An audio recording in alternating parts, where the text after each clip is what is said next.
À 23 heures, le 3 janvier 2026, un complot majeur visant à déstabiliser le Burkina Faso a été dévoilé. Cette tentative audacieuse d'assassinat visant Ibrahim Traoré et d'autres dirigeants clés pourrait marquer un tournant décisif dans l'histoire du pays. Les informations révèlent une coordination internationale, suggérant une implication extérieure. Pourquoi ce timing? Pourquoi maintenant, en pleine crise régionale et sous l'œil vigilant du monde? Le président Ibrahim Traoré représente-t-il un danger pour un ordre néocolonial en place depuis trop longtemps? Burkina Faso, sous la direction d'Ibrahim Traoré, a traversé une période de transformation radicale, redéfinissant son rôle sur la scène internationale et son engagement pour l'indépendance africaine. Cependant, cette nouvelle direction est maintenant menacée par un complot militaire audacieux visant à éliminer ceux qui portent ce changement. Le plan d'assassinat de Traoré ne concerne pas seulement un homme, mais aussi un mouvement, un modèle de résistance contre l'ingérence extérieure et la néocolonisation.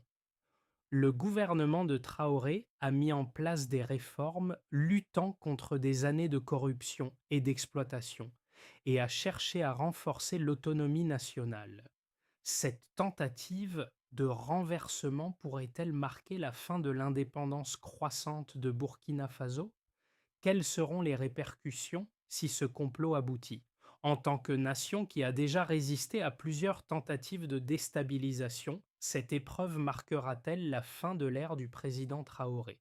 Ou verra-t-on une intensification de l'engagement pour la souveraineté africaine malgré ces menaces? Le complot visant Ibrahim Traoré a été minutieusement planifié avec des détails précis sur la manière dont les attaques devraient se dérouler.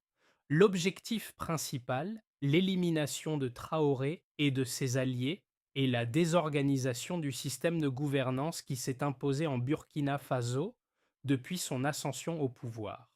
Ce plan ne se limite pas à un simple coup d'État interne, mais s'inscrit dans un contexte plus large, celui de la lutte contre l'influence néocoloniale sur le continent africain.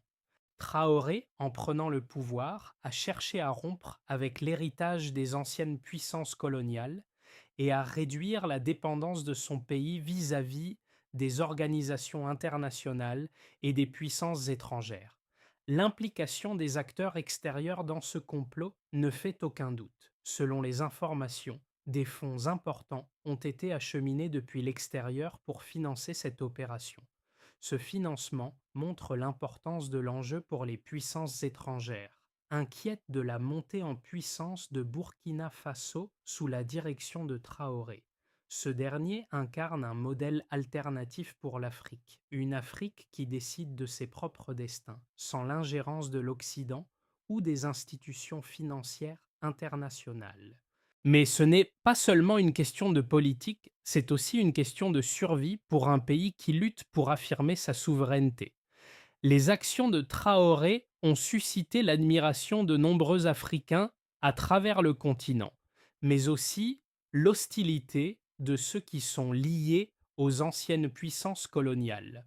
Le risque de déstabilisation, si ce complot aboutit, n'affectera pas seulement Burkina Faso, mais toute la région du Sahel. Une chute de Traoré serait un message pour tous les dirigeants africains qui osent défier l'ordre mondial établi. Le complot est d'autant plus inquiétant qu'il révèle une orchestration extérieure, à la fois financière et stratégique, visant à casser un modèle de gouvernance qui commence à faire école en Afrique. Les acteurs derrière ce plan cherchent à étouffer tout espoir de changement. Mais le peuple burkinabé, sous la direction de Traoré, a montré sa résilience. La question qui se pose désormais est: cette résilience sera-t-elle suffisante pour faire face à cette menace organisée? Ibrahim Traoré, jeune président de Burkina Faso, incarne bien plus qu'un simple leader politique. Il est un symbole de la lutte pour la souveraineté africaine face aux pressions extérieures. À peine arrivé au pouvoir, il a mis en place des réformes audacieuses visant à libérer le pays de l'influence coloniale persistante. Traoré a montré une détermination sans faille pour renforcer la sécurité nationale et pour redonner au peuple burkinabé une voix dans la gestion de leurs ressources et de leur avenir. Cette approche a rapidement fait de lui une cible pour ceux qui bénéficient du statu quo néocolonial. L'un des premiers effets visibles de sa gouvernance a été la réorientation des alliances internationales de Burkina Faso. Traoré a pris des mesures drastiques pour réduire la dépendance vis-à-vis des anciennes puissances coloniales et des institutions internationales qui ont historiquement imposé des politiques économiques néfastes. En réponse, des forces extérieures ont intensifié leurs efforts pour fragiliser son administration, allant de pression économique à des campagnes de désinformation. Le complot contre lui est une réponse directe à cette réorientation géopolitique. L'assassinat de Traoré ou sa destitution par un coup d'État représenterait une victoire stratégique pour les puissances extérieures et une défaite cuisante pour l'Afrique, qui verrait l'un de ses rares leaders déterminé à rompre avec les chaînes du néocolonialisme tomber. Cependant, le peuple burkinabé, qui soutient massivement Traoré, pourrait réagir fortement avec des conséquences potentiellement dévastatrices pour la stabilité régionale. L'impact immédiat d'un tel complot ne se limiterait pas à un simple changement de leadership. Il marquerait un tournant dans la lutte de l'Afrique pour sa souveraineté et son indépendance face aux puissances coloniales modernes. Le complot visant Ibrahim Traoré a été déclenché par une série de mouvements stratégiques conçus pour déstabiliser le pays à plusieurs niveaux. Tout commence par une série de réunions secrètes organisées par des acteurs internes et externes, cherchant à identifier les points faibles du gouvernement de Traoré. Ces réunions ont impliqué des membres influents de l'armée burkinabé ainsi que des agents extérieurs, prêts à apporter un soutien logistique et financier pour garantir le succès de l'opération. Le plan initial était de neutraliser rapidement les dirigeants clés, dont Traoré lui-même, en lançant une série d'attaques simultanées dans la capitale, Ouagadougou. Le premier acte, censé marquer le début de la déstabilisation, était un assassinat ciblé. Cependant, le complot allait bien au-delà d'une simple élimination physique. Des installations stratégiques, comme des bases militaires et des centres de commandement, devaient être attaqués pour désorganiser complètement les forces armées nationales. La coordination de ces attaques visait à créer une paralysie totale au sein du gouvernement burkinabé, rendant toute réponse efficace impossible. Les événements se sont intensifiés lorsque des informations ont fuité, permettant à des membres du gouvernement et des agents de renseignement de contrer certains aspects du plan. La mise à jour des plans a permis à Traoré d'augmenter la sécurité autour de lui, mais la menace persistait. En réponse à l'escalade de la situation, Traoré a ordonné des manœuvres militaires de grande envergure, cherchant à neutraliser les factions dissidentes au sein de son propre gouvernement. Dans le même temps, des acteurs extérieurs ont intensifié leurs efforts pour affaiblir le leadership de Traoré. Des campagnes de désinformation ont été lancées à travers les médias internationaux et les réseaux sociaux, cherchant à miner la réputation de Traoré et à présenter son gouvernement comme autoritaire et illégitime. Ces efforts ont cherché à obtenir un soutien populaire en faveur du complot, en peignant Traoré comme un dictateur incapable de maintenir la stabilité du pays. Les tensions ont atteint un sommet lorsqu'une tentative d'assassinat a été réalisée contre le président, mais sans succès. Cet échec a révélé l'étendue de la complicité et de l'organisation des forces en jeu. Cependant, au lieu de se retirer, les conspirateurs ont intensifié leurs efforts. Le gouvernement burkinabé a dès lors pris des mesures plus drastiques pour contenir la menace. Un verrouillage militaire total a été instauré autour des points névralgiques du pays, avec une surveillance accrue des zones frontalières et une mobilisation des forces de sécurité pour protéger les infrastructures sensibles. Le complot a pris une tournure encore plus complexe lorsque des factions rebelles dans les pays voisins ont montré un intérêt à s'impliquer, offrant leur soutien militaire et stratégique aux comploteurs. Cette internationalisation du conflit a fait craindre une instabilité régionale plus large, d'autant plus que le Sahel, déjà fragilisé par les luttes internes et la présence de groupes terroristes, est un terrain propice aux manipulations externes. Alors que le complot contre Traoré se poursuit, l'issue reste incertaine. Les manœuvres politiques et militaires se multiplient à travers le pays et la région, avec des acteurs internes et externes cherchant à influer sur le futur de Burkina Faso. Les répercussions de ce complot, qu'ils réussissent ou non, s'étendront bien au-delà des frontières du pays, affectant le Sahel et l'ensemble de l'Afrique de l'Ouest.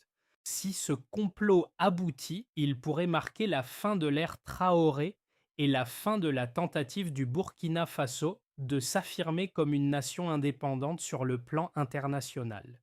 Pour comprendre la gravité du complot contre Ibrahim Traoré et la structure de son financement, il est essentiel de se pencher sur les preuves tangibles qui démontrent l'implication de forces extérieures et l'organisation méticuleuse de cette tentative de déstabilisation. Plusieurs chiffres clés émergent de l'enquête menée par les services de renseignement burkinabés qui ont permis de retracer le financement du complot à travers des canaux financiers internationaux. Le premier élément chiffré révélateur est le transfert d'environ 70 millions de francs, CFA, environ 125 000 dollars américains, qui ont été envoyés à travers un réseau complexe de banques internationales. Ce montant, bien qu'il puisse sembler relativement modeste par rapport à d'autres opérations de financement international, représente une somme substantielle dans le contexte économique de Burkina Faso et démontre l'importance de l'engagement des conspirateurs extérieurs.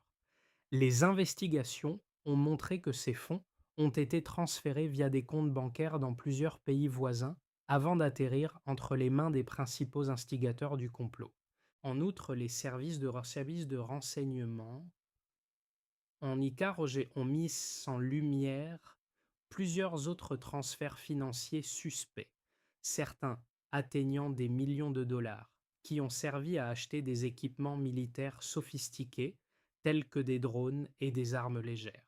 Ces équipements, destinés à soutenir les factions rebelles au sein du pays, ont été utilisés pour former les comploteurs et planifier des attaques sur les installations militaires burkinabées. Les chiffres obtenus montrent une augmentation significative des importations d'armements dans la région du Sahel au cours des derniers mois, coïncidant avec la préparation du complot. Une autre donnée importante concerne la participation active de groupes armés de pays voisins. Les rapports de surveillance ont montré une augmentation des activités transfrontalières, notamment la circulation de combattants bien formés en provenance de pays comme le Mali et le Niger. Les chiffres concernant les échanges de militants entre ces pays et les factions rebelles burkinabées indiquent que ces groupes ont intensifié leur coopération, notamment par des formations militaires communes et des stratégies coordonnées pour mener à bien l'opération contre le gouvernement de Traoré. La quantité de matériel militaire récupéré par les autorités burkinabées au cours des dernières semaines offre également une perspective sur l'ampleur du complot. Près de 200 armes légères et plus de 300 000 cartouches ont été saisies lors de raids dans plusieurs zones critiques. Ces découvertes montrent non seulement l'intensité de la préparation logistique, mais aussi la détermination des forces impliquées à mener cette opération à bien. En outre, les rapports de terrain ont documenté un nombre croissant de membres des forces de sécurité et de l'armée burkinabé qui, dans les semaines précédant l'attaque, ont exprimé des préoccupations concernant l'augmentation des tensions internes et l'apparition de groupements dissidents. Un nombre alarmant de ces militaires ont été identifiés comme ayant des liens directs avec les conspirateurs, soit par des connexions personnelles, soit par des intérêts financiers. Enfin, les services de renseignement ont pu relier ces données à un ensemble de communications interceptées, dans lesquelles des acteurs extérieurs ont discuté ouvertement des manœuvres pour déstabiliser le gouvernement burkinabé. Ces communications révèlent que les conspirateurs ont calculé l'impact de leur action, estimant que si Traoré était éliminé, cela créerait une vacance de pouvoir suffisante pour que des forces extérieures puissent imposer un changement de régime. La stratégie envisagée consistait à isoler le Burkina Faso politiquement et économiquement, tout en exploitant la vulnérabilité du pays face à l'insurrection. Ces preuves chiffrées ne laissent aucun doute sur la planification méticuleuse et le soutien extérieur qui sous-tendent ce complot. Leur révélation renforce l'idée que ce n'est pas seulement une attaque contre un leader, mais bien contre l'indépendance même du Burkina Faso et contre le modèle de gouvernance qu'incarne Traoré. Les répercussions du complot contre Ibrahim Traoré ne se limitent pas uniquement à la politique interne de Burkina Faso, mais ont également des implications plus larges pour la stabilité de la région du Sahel et pour l'ensemble du continent africain. La première ligne de défense contre ce complot repose sur les partisans de Traoré, qui voient en lui un leader emblématique de la souveraineté africaine. Cependant, une deuxième perspective, celle des forces externes, présente une argumentation opposée. Selon ces forces, Traoré représente un danger pour l'ordre international établi, menaçant les intérêts géopolitiques de puissances étrangères, notamment en ce qui concerne les ressources naturelles du Burkina Faso et sa position stratégique dans la région.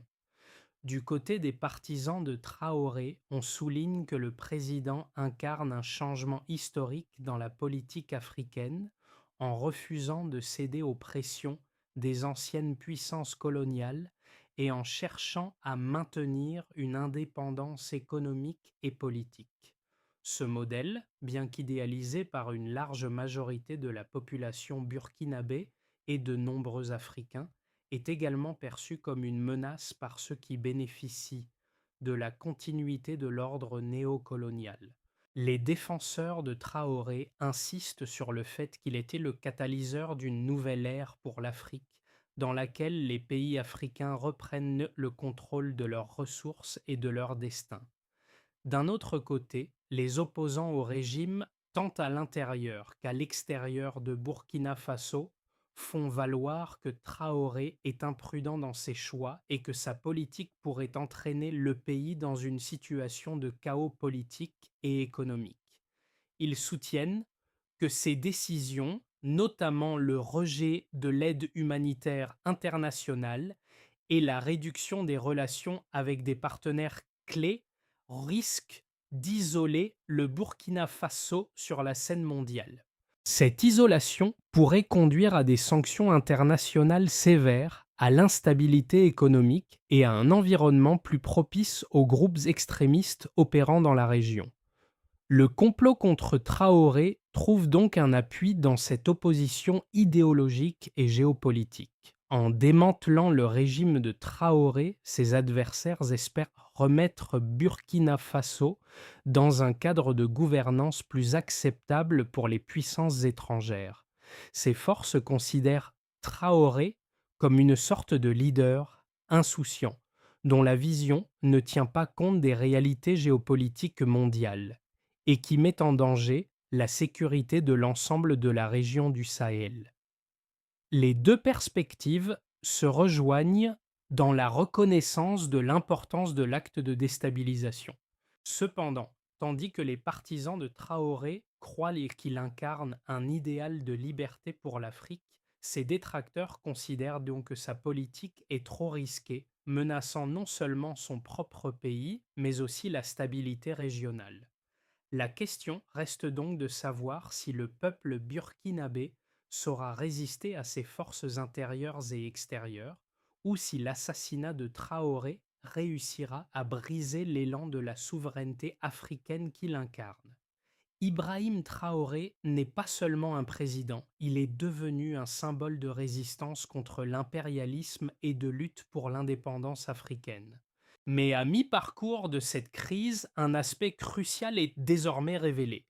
Les forces qui veulent renverser Traoré ne sont pas uniquement motivées par des raisons politiques internes, mais aussi par un désir de maintenir l'influence néocoloniale en Afrique. Traoré, en cherchant à établir un Burkina Faso autonome, a affronté des puissances extérieures qui voient dans son modèle une menace pour leur contrôle des ressources et leur domination économique. Le retournement se produit lorsqu'on réalise que ce complot est un symptôme d'une lutte bien plus vaste, la tentative de maintenir le statu quo colonial dans un monde qui change. La résilience de Traoré face à cette pression externe et interne pourrait marquer le début d'une nouvelle ère pour l'Afrique, mais cela exige également un courage et une unité sans précédent de la part du peuple burkinabé et de ses alliés régionaux. Ainsi, cette révélation met en lumière un paradoxe. Bien que Traoré lutte pour la souveraineté nationale, son propre pays, ainsi que l'ensemble de la région, se trouve dans une position dangereuse face à des forces puissantes et déterminées à le stopper. Les conséquences de ce complot contre Ibrahim Traoré se font déjà ressentir non seulement au Burkina Faso, mais aussi dans toute la région du Sahel. Si l'attaque réussit, elle pourrait entraîner un changement radical dans l'équilibre politique de l'Afrique de l'Ouest avec des répercussions directes pour la stabilité régionale. La chute de Traoré signifierait la fin de l'un des rares exemples de gouvernance indépendante et d'autonomie africaine dans une région où les influences extérieures ont toujours eu un poids majeur. Pour les peuples de la région, ce renversement représenterait un message clair. Toute tentative de s'affranchir des chaînes du néocolonialisme sera écrasée. La révolte populaire contre les dirigeants qui tentent de se libérer des dictats étrangers serait ainsi découragée, renforçant l'emprise des puissances extérieures sur les ressources naturelles et la politique de la région. Politique. Cela pourrait également signifier un retour en arrière pour les pays voisins qui suivent l'exemple de Burkina Faso sous Traoré. Si le gouvernement burkinabé venait à tomber, les pressions internationales pourraient augmenter, notamment sous forme de sanctions économiques et diplomatiques visant à ramener l'Afrique de l'Ouest dans une sphère d'influence plus conforme aux intérêts géopolitiques mondiaux. Pour les pays voisins comme le Mali et le Niger, l'assassinat de Traoré ouvrirait la voie à un changement de régime à travers une série de coups d'État similaires alimentés par des factions internes et des soutiens extérieurs. Cela mettrait en péril l'unité de la région et renforcerait la position des groupes extrémistes déjà présents dans le Sahel. Une telle instabilité prolongée ne ferait qu'alimenter la crise humanitaire qui touche déjà cette région, avec une population prise en étau entre la violence des groupes armés et la répression des régimes fragiles. Sur le plan international, le renversement de Traoré serait perçu comme une victoire des puissances extérieures qui cherchent à maintenir leur contrôle sur les pays africains riches en ressources. Cela renforcerait la perception selon laquelle l'Afrique reste une zone d'influence pour les anciennes puissances coloniales et les intérêts géopolitiques mondiaux. En conséquence, des changements de régime similaires pourraient se multiplier dans d'autres pays africains dont les gouvernements, perçus comme trop indépendants, seraient ciblés par des complots similaires. D'un autre côté, si le complot échoue, il pourrait renforcer la position de Traoré et du Burkina Faso sur la scène mondiale. Cela démontrerait la résilience d'un pays déterminé à défendre sa souveraineté face aux puissances extérieures et inspirerait d'autres nations africaines à suivre un chemin similaire. L'échec du complot pourrait également affaiblir la position des pays qui soutiennent secrètement ces actions, les exposant à des pressions diplomatiques et économiques accrues. Quoi qu'il en soit, les conséquences de cette tentative de déstabilisation ne se limitent pas à un simple changement de leadership. Elles déterminent l'avenir politique de toute une région et les relations entre l'Afrique et le reste du monde pour les décennies à venir. Le Burkina Faso, en tant que point focal de cette lutte pour la souveraineté, devient un terrain de bataille crucial pour l'indépendance de l'Afrique face aux forces néocoloniales. À court et moyen terme, l'avenir de Burkina Faso et de la région du Sahel dépendra de l'issue du complot contre Ibrahim Traoré. Trois scénarios se dessinent, chacun avec des implications profondes pour l'Afrique de l'Ouest et au-delà. Commençons par imaginer que Traoré survit et renforce sa position. Dans ce scénario, le complot échoue et Ibrahim Traoré sort renforcé de cette crise. L'unité nationale du Burkina Faso se solidifie autour de lui et la population se mobilise pour soutenir son gouvernement. En réponse à l'attaque, Traoré pourrait intensifier ses réformes économiques et politiques, en consolidant son modèle de gouvernance indépendante. Il renforcerait les alliances avec d'autres pays du Sahel, notamment le Mali et le Niger, pour former un bloc régional capable de résister aux pressions extérieures. Le pays pourrait même voir un renforcement de sa position sur la scène internationale, les pays africains et les acteurs mondiaux partageant un intérêt croissant pour la souveraineté nationale. Puis, envisageons un scénario optimiste, un effet domino pour la souveraineté africaine. Dans ce scénario, le succès de la résistance du Burkina Faso inspirerait un effet domino dans toute la région. Le modèle de Traoré pourrait devenir un exemple pour d'autres pays africains, en particulier ceux de l'Afrique de l'Ouest et du Sahel, qui sont en quête d'une plus grande autonomie vis-à-vis des puissances coloniales et des institutions internationales. Le Mali, le Niger et d'autres pays de la région pourraient intensifier leurs efforts pour mettre en place des gouvernements plus indépendants et défendre leur souveraineté. Cette mobilisation pourrait créer une nouvelle dynamique pour l'Afrique, où les pays s'uniraient pour contester les structures de pouvoir mondial existantes, notamment les politiques économiques néocoloniales. Enfin, regardons un scénario pessimiste fait d'instabilité régionale et de déstabilisation. Dans le pire des cas, si le complot réussit ou si la déstabilisation du gouvernement de Traoré s'intensifie, cela pourrait mener à une grave crise pour le Burkina Faso et la région. Un renversement du régime de Traoré ouvrirait la porte à un retour à l'instabilité avec des ramifications politiques profondes. Des factions internes au Burkina Faso, soutenues par des forces extérieures, pourraient prendre le pouvoir et la nation serait plongée dans un cycle de coups d'État. Cette situation pourrait également affaiblir les gouvernements voisins, déjà fragiles, et renforcer les groupes extrémistes dans le Sahel, alimentant la violence et l'instabilité. L'aide humanitaire pourrait devenir encore plus restreinte et les sanctions internationales risqueraient de détruire l'économie du pays. Une escalade du conflit pourrait s'étendre au-delà des frontières du Burkina Faso, menaçant la stabilité de toute la région. En conclusion, les mois à venir seront déterminants pour l'avenir du Burkina Faso et de la région du Sahel. Le pays pourrait soit émerger plus fort et plus uni dans sa lutte pour l'indépendance, soit sombrer dans une instabilité qui pourrait affecter l'ensemble de l'Afrique de l'Ouest. Quel que soit le scénario, le rôle de Traoré et la lutte pour la souveraineté africaine resteront au cœur des enjeux géopolitiques de cette période. L'histoire de l'assassinat planifié d'Ibrahim Traoré touche profondément non seulement les Burkinabés, mais aussi toute l'Afrique. Elle souligne la lutte incessante pour la souveraineté nationale et les défis auxquels sont confrontés les leaders qui osent défier l'ordre mondial établi. Mais que pouvons-nous, nous, en tant qu'Africains, tirer de cette situation? Pour les peuples du Sahel et au-delà, la question est simple.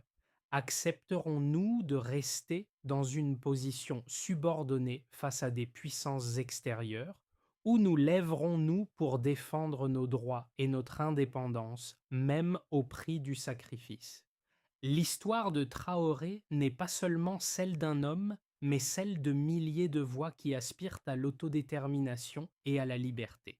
Ce complot contre lui nous rappelle que la souveraineté africaine n'est jamais acquise et que ceux qui choisissent de défendre cette souveraineté doivent être prêts à faire face à de puissantes forces opposées. Cependant, cette crise est également un appel à l'action collective.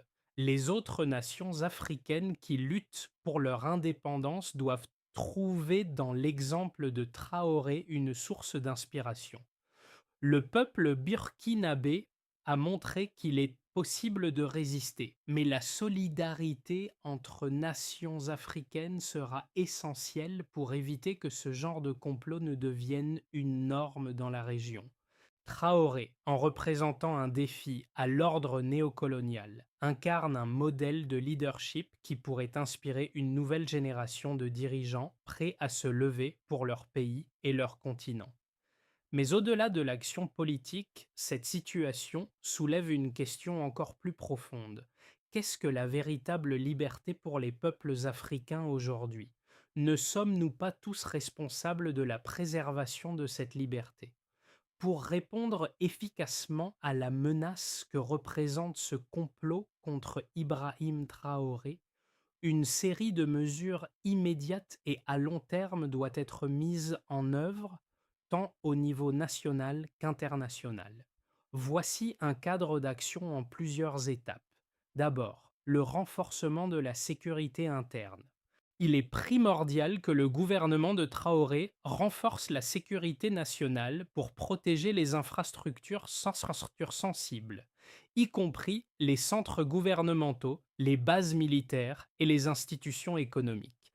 Des dispositifs de surveillance et de renseignement plus efficaces doivent être mis en place pour prévenir toute autre tentative de déstabilisation. Une communication claire et transparente avec le peuple burkinabé est également nécessaire pour maintenir le soutien populaire et éviter la panique. Ensuite, la consolidation des alliances régionales. Le Burkina Faso doit renforcer ses relations avec ses voisins, notamment le Mali et le Niger, afin de créer un bloc régional solide contre les tentatives de déstabilisation.